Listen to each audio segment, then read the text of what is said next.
Oke, baik. Karena sebelumnya sempat banyak yang tanya juga sih Pak ke kita gimana caranya supaya ketika beli bibit topaz ini dapat sertifikat gitu. Oke, berarti secara dokumen persilangan itu sebenarnya sudah cukup banget ya Pak? Cukup, cukup. Untuk pakai sendiri data persilangan sudah cukup. Oke, baik. Kita akan masuk satu pertanyaan terakhir dari kolom chat. Wah, ini agak lumayan berat nih dari Bapak Timothy Gono. Izin Pak tanya, saya udah beli kecambat Topaz di pertengahan Juli lewat website Topaz, tapi bibitnya tersedianya lumayan lama dan saya sudah bayar dan minta untuk diterbitkan bukti transaksinya juga lama terbitnya. Ada apa ya Pak? Menyambung tadi, kenapa tidak dapat sertifikat? Kalau mau ikut ISPO gimana nih Pak? Gitu Pak. Oke, baik pertanyaannya. Jadi saat ini antrian untuk Topaz 3 cukup panjang. Kami saat ini masih melakukan pengiriman mulai order yang dari tanggal 15 Mei hingga tanggal 20 untuk minggu ini. Minggu berikutnya terus berlanjut. Kami mengirimnya berdasarkan urutan, Bu. Berdasarkan urutan tanggal masuk transfer. Jadi kami urut seperti itu, yang juga kami sesuaikan dengan stok yang tersedia. Nah, terkait dengan pertanyaan kenapa kalau 500, bagaimana caranya kalau ingin ISPO tapi sertifikatnya nggak ada. Dan seperti saya katakan tadi, dengan data persilangan pun dan berita acara yang diberikan oleh kami cukup untuk melakukan ISPO atau ikut ISPO bersama dengan teman-teman yang lain. Itu nggak ada masalah, Pak. Kalau memang ada masalah, Bapak bisa nanti kami yang bicara dengan tim ISPO-nya. Oke, sudah terjawab ya kawan sawit. Pastinya permintaan untuk topaz ini banyak sekali ya Pak. Jadi makanya harus sesuai dengan antrian. Tapi bapak ibu kawan sawit gak usah khawatir karena pastinya akan tetap diberikan dan disampai gitu ya untuk topaznya itu sendiri. Oke, baik. Kita langsung masuk ke pertanyaan dari raise hand. Kita mulai dari Bapak Yurnalis nih. Bapak Yurnalis sudah raise hand. Mungkin Bapak Yurnalis boleh di open cam-nya dan juga di open mic-nya nih Pak. Halo Bapak Yurnalis.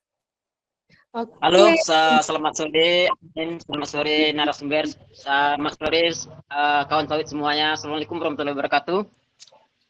Kami sangat tertarik sekali Pak mendengar dari paparan dan melihat data yang Bapak input tadi. TM1 aja sudah berbuah 18 ton 1 tahun, gitu ya Pak. Jadi kami Betul, Pak. di usia Betul. kami yang 10. Halo Pak. Ya, ya Pak. Bisa Ya, didengar, ya Pak? Pak. Bisa, Ya. bisa. Jadi kami di usia kami yang di 50 tahun ini kami ingin menghabiskan umur dengan topaz ini lagi Pak. Karena kami biasanya kebun kami itu cuma dapat, tadi data sudah kami kirim di website Pro tuh Pak. Cuma 0,4 ton per hektar di bulan ini dapat penurunan. Jadi yang kami tanyakan Pak, di sini ada teman kami yang menanam topaz nih. Buahnya memang seperti yang itu tadi Pak. Cuma agak ringan Pak. Itu apa kendalanya Pak?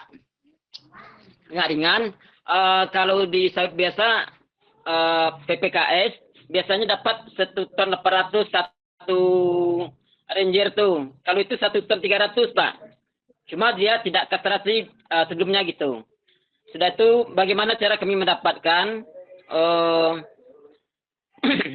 melalui Pro? Apakah lama juga antrinya gitu Pak? Terima kasih Pak narasumber. Assalamualaikum warahmatullahi wabarakatuh. Moderator bisa diulang pertanyaannya, Pak. Tadi terputus tentang berat TBS-nya kali ya. Kalau nggak salah saya dengar ya. Betul Pak, tadi berkurang Ya. 0,44 segitu ya Pak? Halo Pak Yurnalis. Oke, baik. Tadi Pak Yurnalis. Pak Yurnalis tadi Halo? sinyalnya agak terputus, Pak. Apakah boleh diulang pertanyaan terakhir, Pak? Halo? Jadi di sini memang ada teman kita memakai sudah panen, cuma masih ringan kayaknya Pak, masih ringan sudah TM2 dia masih satu Ranger tuh masih 1.300 Masih di sawit biasa itu 1.800 kira-kira Pak. sinyalnya Masih terputus Pak. masih terputus, Pak. Apakah Ah. boleh disampaikan melalui chat dulu, Pak? Nanti kita bantu bacakan. Saya matikan kameranya dulu. Boleh, Pak. Aku silakan, Pak. Pak. Halo?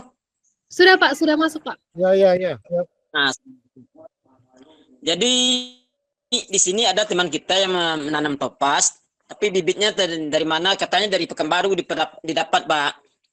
Jadi topas itu buat yang Bapak paparkan tadi 3 tingkat itu.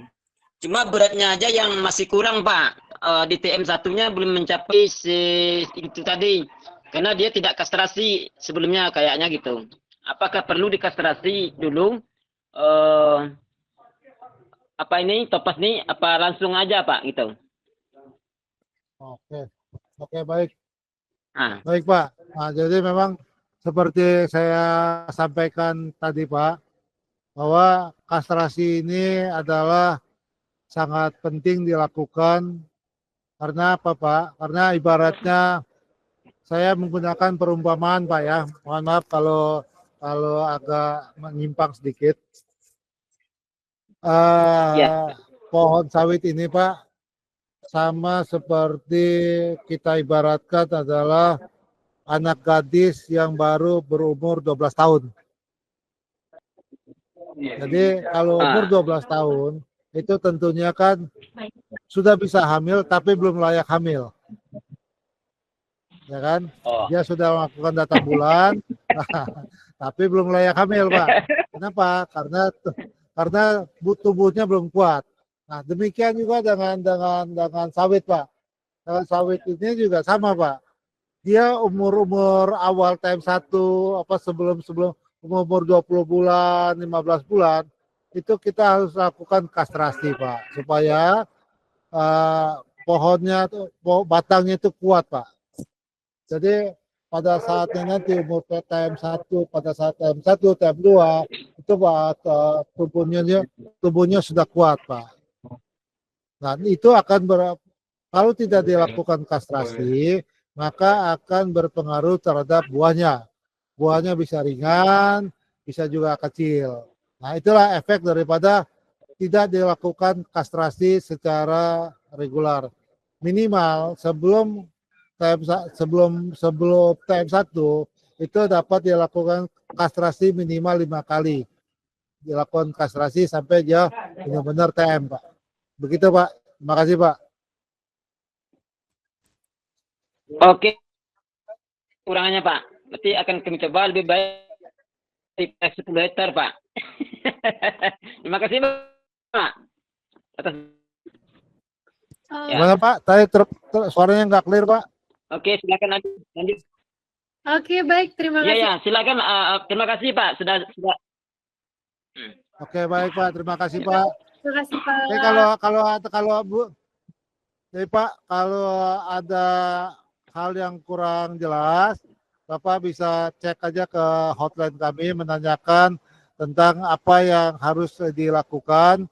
Tapi dengan catatan Bapak tolong berikan foto, dokumen dan lain-lain Pak ya, supaya kami bisa memberikan penjelasan yang benar. Jangan sampai kami memberikan obat yang salah, nanti Bapak salah juga. Siap, Pak. Oke.